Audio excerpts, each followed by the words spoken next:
Well, good to see everybody right here on 5 Plus for another extended version of 5 Outdoors, hunting, fishing, biking, everything in between. We talk about it right here on 5 Plus. Joined today by Trey Reed from the Arkansas Game and Fish Commission. Let's talk a little bit about turkeys first. We're going to get into ducks. We're going to get into the Big Buck Classic, but I want to know what opportunities lay ahead of us over the next several weeks when it comes to turkey hunting in Arkansas.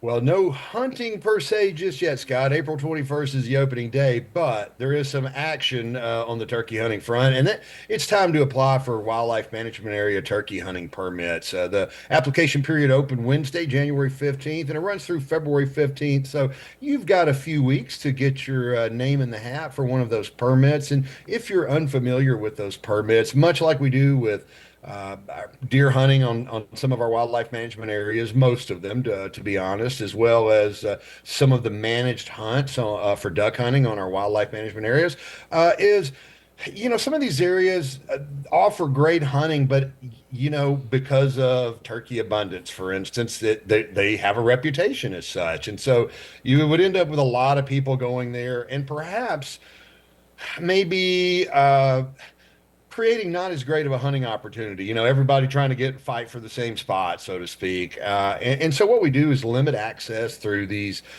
controlled hunts on our wildlife management areas. And you can go to agfc.com and see a full list of those opportunities, as well as some information about like how many people applied in some of those areas last year. Maybe you want to apply at an area that may not be considered like one of the top two or three, but still has good hunting, and maybe not has as many people applying for it. So there is a $5 application fee for that. It's non-refundable, but again, this just creates a wonderful hunting opportunity where you're not going to have to say like you're going to the Ozark National Forest or something like that. That's mostly, there is some managed hunting on there too, but mostly wide open. But these are going to, you're going to have a spot, and there won't be a lot of competition. So it's a great opportunity. Get those applications in at agfc.com by February 15th for turkey season that starts April 21st. February 15th will be here before you know it, so get those applications in. It only takes, 2 or 3 minutes to get it in there. In fact, it takes longer to pull out your credit card and type that in than anything else. So go ahead and get that done. While we're talking about birds, what do you say we switch gears here and talk about ducks? We've got a couple weeks left in the season. What have we seen so far? And if you care to do a little forecasting for the next couple of weeks, maybe take a stab at maybe what we could look forward to. Yeah, well, I mean, I think immediately we're going to be looking at a lot of frozen water that turns to ice with this Arctic front. But maybe there's a glimmer of hope if you look at the long-term forecasts, and I know those are a little bit harder to pin down, but it looks like there's kind of a warming trend the last week of the season with a southerly flow that could create some pretty good opportunities as you get a thaw behind this freeze. But kind of working backwards here, if you look, I mean, I don't know, Scott. It's really hard to say anything other than I think this has been another disappointing season. I mean, just based on observations I'm hearing from colleagues and friends who are out there hunting, my own experience. We did fly aerial waterfowl surveys last week before the snow came in, and don't have any numbers to share from that, but preliminary observations from some of those guys that were up in the air were that numbers were surprisingly lower than expected, I guess you could say, given, in the context of the really optimal conditions that we had. We had a lot of snow across the Midwest and the upper plains a week before last, and some cold temperatures associated with that. I think, a lot of people were kind of looking at that as, Right. very hopefully. And then we had this other, I mean, it was really kind of a Pacific front, but put some snow in Sure. Arkansas and cold temperatures. And again, I just think, I mean, I was out myself hunting this past weekend, and I saw more ducks than I had seen out a few weeks ago, and I was out last. But just, I mean, I don't know. I don't think that these fronts have been the saving grace that we thought they might be. But again, I mean, we do have a few weeks left. It's going to be pretty tough over the next few days. I mean, you're probably going to have to turn your attention to places like large rivers, like the Arkansas, White, maybe backwaters Unfrozen. off Mississippi. Yeah. Oxbow lakes that are deeper, larger bodies of water that may remain open because the shallow water in the ag fields, moist soil units, and even Solid in the ice. flooded timber, it's going to be locked up. Yep, no question. I do remember last year, January, we had this really big deep freeze, somewhat similar to what we expect over the next few days.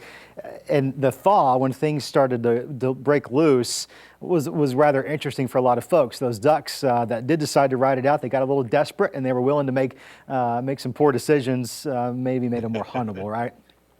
Yeah, and I think that's something, I mean, and I feel like we're almost grasping at straws here a little Yep. bit, but that is something that could very well happen because there's a lot of food sources and habitats are going to be inaccessible to those birds over the next few days, maybe even throughout the week. And so as things do thaw, I mean, they're going to be looking for some groceries, and so some of those shallow ag and things we were talking about that are going to be locked up may provide some opportunities as the season wanes. You hear all these different theories as to why the season has been the way it has, and some of them sound good, some of them are obviously well out into left field. And as a scientist, I look to just see the science and what do the numbers tell us. And I can't help but wonder, back in May, we got those numbers from the U.S. Fish and Wildlife Service that said the mallard count across North America was just low to begin with.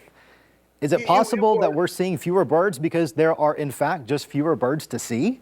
I think that is a lot of it, Scott. I think we can throw darts at a board at potential culprits, and a lot of people want to do that. They want to, and look, I've been duck hunting in this state for a long time. I mean, and I want answers as well, just as a duck hunter, not just as a spokesman for the Arkansas Game and Fish Commission. Obviously, it's like after a Razorback win, it's a lot easier for the coach to go out and talk about that than it is after a loss. But no, I mean, I'm passionate about duck hunting and I follow it pretty closely. And I think it's, as with any kind of, when you have a problem or an issue that you're facing, it's rarely one thing, Sure. and I think that's the same with ducks. I mean, I think, as you mentioned, Scott, we started with a lower number, and I think conditions on the northern prairies,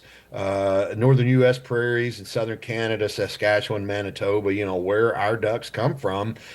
I mean, we've known for many years that the habitat up there is not what it used to be. And folks like Ducks Unlimited, Delta Waterfowl doing great work up there and trying to conserve that habitat, work with the agriculture industry in provincial Canada to find some solutions and create better duck habitat. But that's a big one. And it's unfortunately one that most folks don't really look to or point their fingers at. I mean, because it's very removed for us down here on the southern end of the flyway. But hunting pressure, I mean, I think, the weather patterns and what we see. And one thing, Scott, and I mean, this I think will resonate with you, that I was looking last week at like a temperature map, a color-coded temperature map of the continental U.S. And although we were getting very cold weather in Arkansas and across the Great Plains, you look at some portions of central and eastern Montana, and they were still above freezing.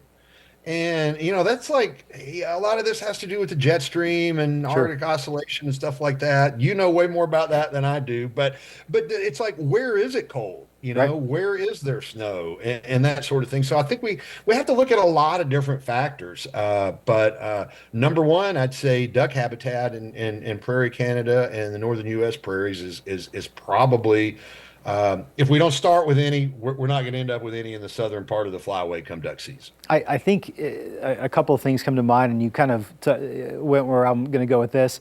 There are a lot of passionate people because it's such a tradition around here. It's ingrained in who we are as Arkansans to be that duck hunting capital, and so a lot of us have this identity in it. but instead of channeling our anger and our frustration into just blaming others, I can't help but think maybe we could actually potentially turn this around if we took that energy and invested it in actual wetlands conservation with Ducks Unlimited, with Delta Waterfowl, and those other organizations that are actually on the ground, not just during our 60-day duck season, but 365 days a year. No, no, absolutely, Scott. That's a great point. And look, I mean, I liken it to sports again. We all want to be armchair quarterbacks on Sunday and Monday morning after our teams play, and that's fine. I mean, I love to see that passion, and we at the Arkansas Game and Fish Commission love to see that passion. And you're right, our very kind of identity as a state when it comes to hunting is very wrapped up in ducks, and so it's understandable why people get passionate and are disappointed, but let's work together to find some solutions, and it's good ultimately that folks are talking about this. And I'm seeing, Scott, I'm on some like these email lists of some waterfowl professors, and they're talking about it. They're debating things. They're talking about management strategies going forward in the future. So, look, it's not the end of the world. Our duck hunting is going to be okay in Arkansas, but look, I mean, are there really? I mean, it's frustrating, especially if you've duck hunted a long time and you remember, the way things were, as everybody likes to talk about. But look, there's still folks killing ducks out there. There's still ducks coming to Arkansas, and there will be ducks coming to Arkansas. But yeah, like you said, long-term habitat conservation is the answer that we can all focus on. We can't turn it around overnight, so we got to keep plugging away year by year and season after season. Let's switch gears. It's the Big Buck Classic. It's down in Little Rock, but it is a big event, and I know there will be some folks locally making that drive down. Tell us what we can expect. Yeah, Big Buck Classic going on Friday, Saturday, and Sunday at the State Fairgrounds in Little Rock. I know it's a little bit of a drive for some of your viewers up there in Northwest Arkansas in the River Valley, but with roughly 40,000 people walking through the doors next weekend, I have to assume there will be a few from this corner of the state as well. But man, it is a celebration of deer hunting in Arkansas, and of course there is a big buck contest at the center of it. You can bring your deer antlers in, and they generally get antlers from about 2/3 of the counties in the state submitted, and so it's a lot of fun to go up there and look at all the bucks. And what it always does for me, Scott, is remind me how far we've come with whitetail deer hunting in Arkansas. I think this is the 35th or 36th year for Big Buck Classic. Tommy and Kathy Murkison, I hope will forgive me for not remembering exactly how many years it is. But, the three-point rule came in about 25, 26 years ago now. And to see the difference it's made, you can see it at Big Buck every year. And, Arkansas is really one of the top states in the Southeast as far as whitetails in the Boone and Crockett record book. So there's that. But then, I mean, it's this atmosphere, this environment where we celebrate deer hunting, and you've got tons of vendors down there that are selling the newest, neatest hunting products, buggies, deer stands, feeders, clothing, you name it. And again, this year, one of the things I want to point out is our Arkansas Game and Fish Foundation, which is the 501c3 nonprofit. It's kind of an adjunct to the commission and supports our mission and employees and many of the things we do. They'll be having the Arkansas Game and Fish Foundation Kids Zone again this year. And once you pay your admission to get into Big Buck, it's free to get into the Kids Zone. Lots of great activities. They've actually had a trout fishing pond in the education building there at the State Fairgrounds in the past. I think it's coming back this year. Hoverball, where you shoot soft tip bow and arrow at ping pong balls hovering over these little air jets. It's so much fun. I always love doing the media on Friday morning of the Big Buck just because I get to play the bow and arrow game there. But BB gun range, just all kinds of stuff, demonstrations for the kids. It is always a great time. And again, I think it opens noon or 1 o'clock Friday. And then Friday, Saturday, and Sunday. If you're going to have your deer antlers measured for the Big Buck contest, I think the deadline is Saturday afternoon to get those in. So if you're hauling down some antlers to get scored, get them in early on Saturday if you can. Trey, good chat as always. Thank you so much for joining us here on 5 Outdoors. That'll do it for this edition. We're back every week with another discussion on everything taking place around the area, from hunting, fishing, biking, you name it, everything in between, right here on 5 Plus.